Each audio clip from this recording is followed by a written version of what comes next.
Okay, 2013, problem number 4. When I'm dealing with graphs of derivatives, the first thing that I'm going to do is make a chart. I'm going to chart out the y values being above or below the x-axis of the graph itself.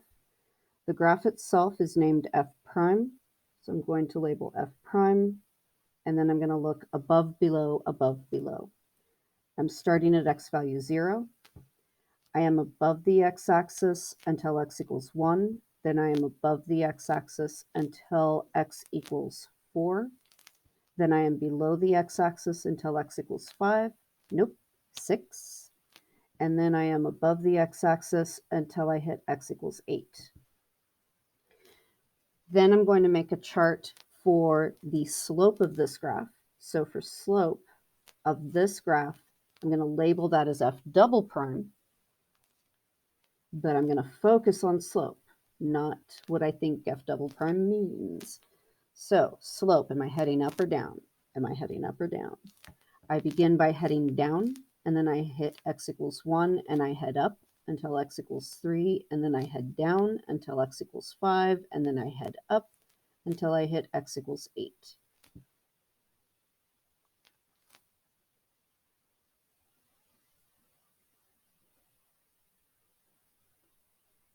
Okay. Part A.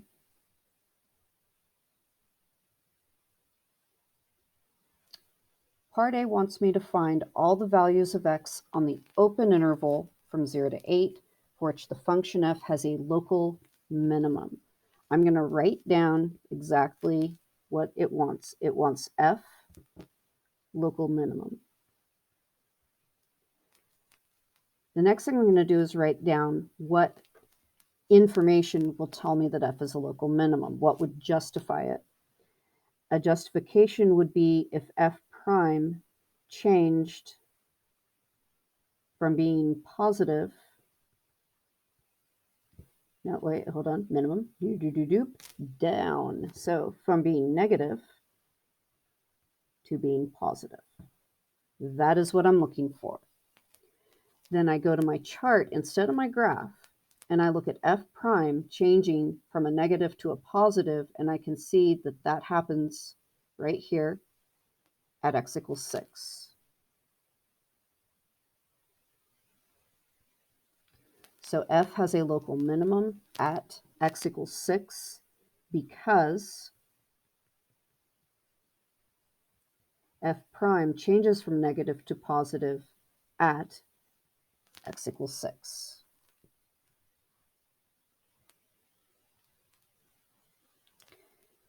Part B, determine the absolute minimum value of f on the closed interval.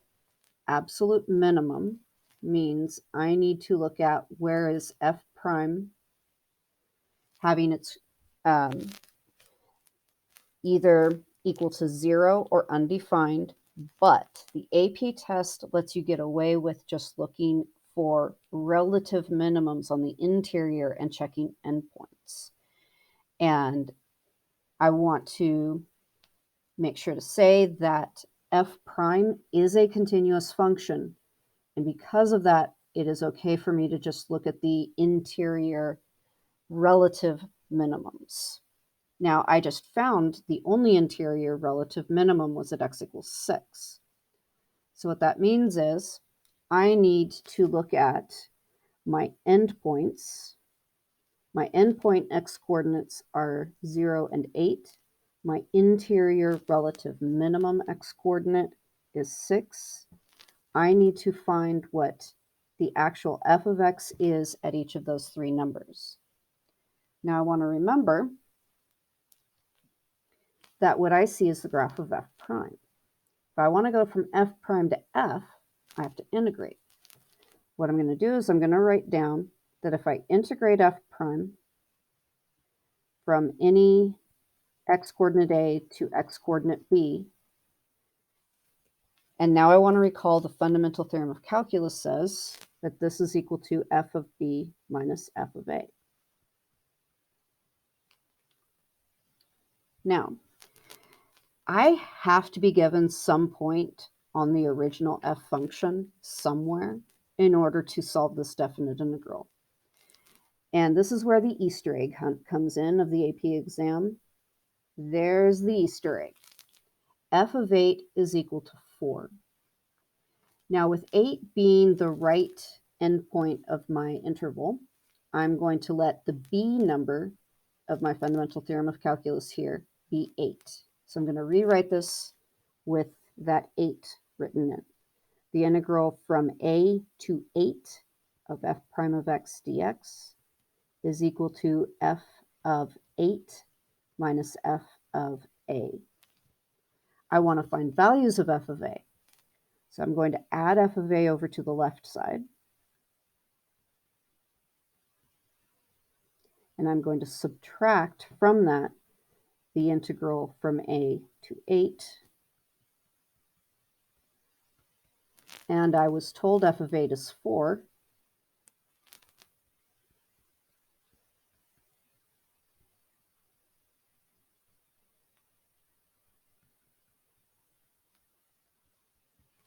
So I now have a formula for finding f of whatever number I want to find. And how about we start with 8, because that's going to be the easiest one. When x is equal to 8, when that's my a number, then I have the 4 minus the integral from 8 to 8. And anytime the integral goes from a to a, it's 0. So I'm getting that f of 8 is 4. Oh, wait, they told me that already. Haha, could have saved my time by just writing that down. But I need this formula for x equals 0 and x equals 6. So let's start with 0. And instead of writing it over here in this line, I'll come back and write the answer. F of 0 is equal to 4 minus the integral from 0 to 8 of f prime dx. Now this problem gave me area numbers already. I don't have to calculate area, but I set this up with 4 minus, and now I'm going to go back to the graph and look at what happens with area being above and below. I am told above the x-axis, I have an area of 2 for this region. I have an area of 6 for this region. I go under the x-axis and have an area of 3, so the integral will read that as negative 3 in this region. And then lastly, I have the 7, area of 7, and it's above the x-axis, so that is seen as positive. That means that the integral that I had just looked at is positive 2 plus positive 6. Underneath the x-axis, subtract that area. Above the x-axis, add that area. So 2 plus 6 minus 3 plus 7 is, can I add today is the question. 8 minus 3 is 5. 5 plus 7 is 12. No, don't do that.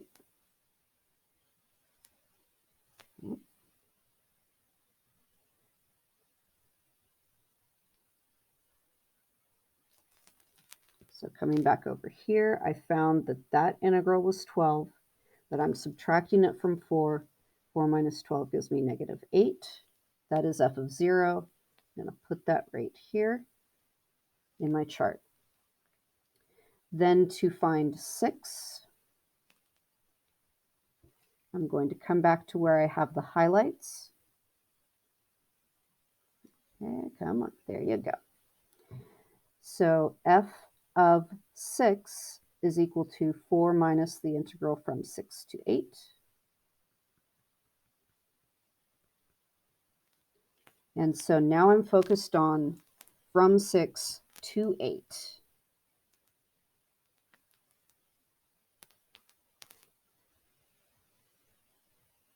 No, don't do that.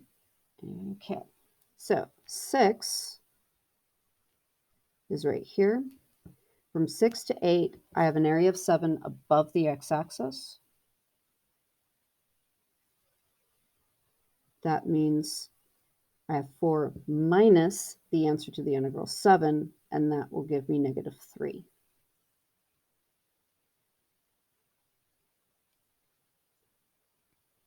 So when I look at these three numbers, I'm going to just erase this and put just a 4 there. I can see that of these three numbers, the smallest one is negative 8. That is the absolute minimum, and I need to clarify. The absolute minimum value of f of x over 0 to 8 is negative 8. Dun, dun, dun.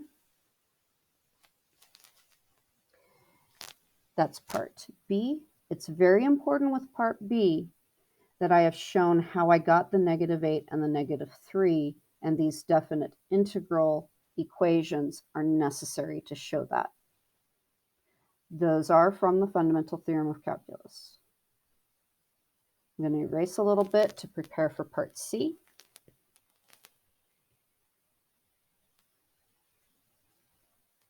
Go lag time. Okay, there we go. I did erase you. Okay, apparently you didn't hear me. All right.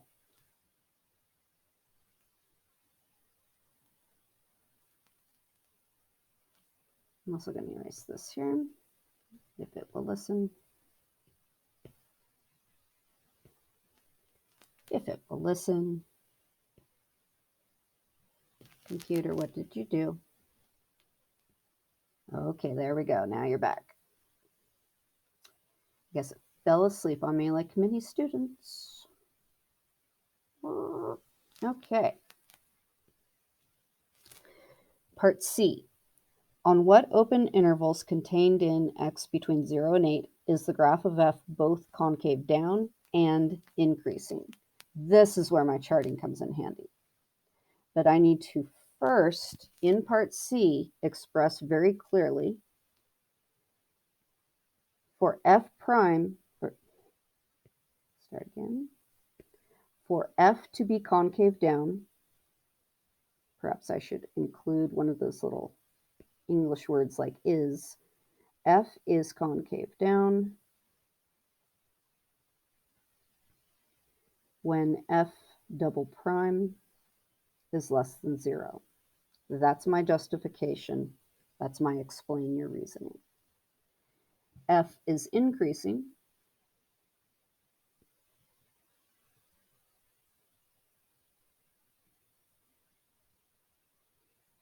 when f prime is positive.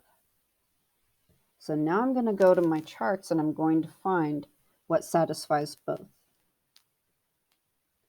I want to first look at where is f prime positive and narrow it down, or I could look at the other one first. F prime is positive here, here, and here. Didn't narrow it down much. For concave down, I am looking for when I have a negative value for f double prime. So here's negative and another negative. Now, where do they meet? 0 to 1 is one of my answers. Now let's see, with between 3 and 5, only 3 and 4 is within the highlighted region, so 3 to 4 is another place where f prime is positive and f double prime is negative. So those would be my answers with the justification that I just showed you. Part D. Now, part D is getting a little bit into computational abilities. They're giving me, thank you for moving when I said to move. Okay. They gave me g of x.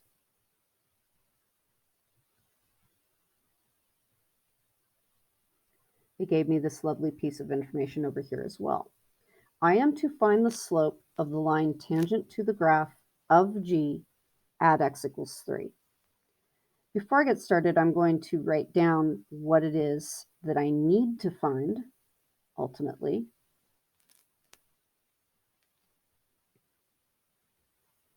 For the tangent line, it's always y minus a y coordinate equals slope times x minus an x coordinate.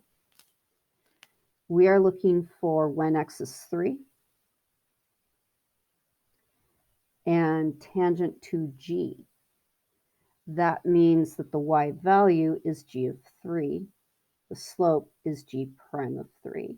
And what I need to find are these two numbers. So let's start with g of 3. I'm going back to where I just wrote what g of x is, replace the x with a 3.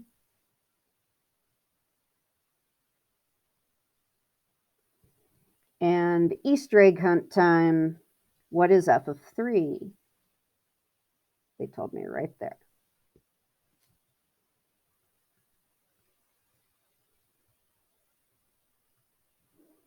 Now, for the sake of not screwing up, I'm just going to leave that as my g of 3, write it in exactly as is.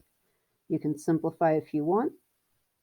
I prefer to not mess up and lose points due to arithmetic mistakes. All right, next I need g prime of 3. First, I've got to find g prime. So I'm going to erase what I have in green. You want to keep that on your paper. Just erasing it so you can see more clearly what I'm currently working on. And, oh, there you go, lag time.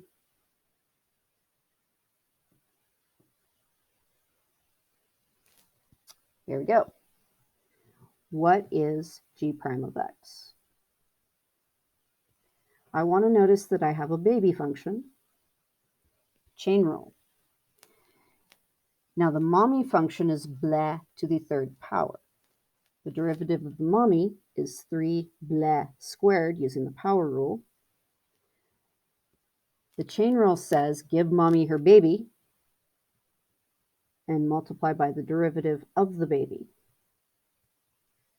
So there's my g prime of x. I'm now going to replace x with the number 3. And I want to be very clear about where this replacement is and where it isn't. So I'm replacing this x with a 3, this x with a 3, and this x with a 3. Now, there is a bit of an Easter egg hunt. Don't forget, f of 3 is equal to negative 5 halves. So I'm going to start incorporating that into my answer. Again, f of 3 is negative 5 halves. And now all I have left is what is f prime of 3.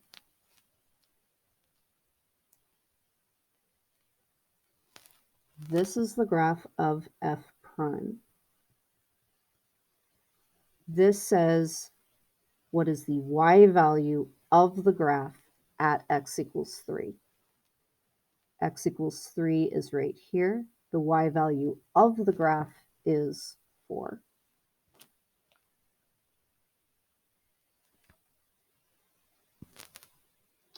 And now I go back over here. I'll do a little bit of multiplication. 4 times 3 is 12. A negative squared is positive. 5 squared and 2 squared. I'm going to let my slope just be that. And this gives me an equation of a tangent line. And I'm going to leave it there so I don't accidentally lose the points I just gained. And leave that as the full problem.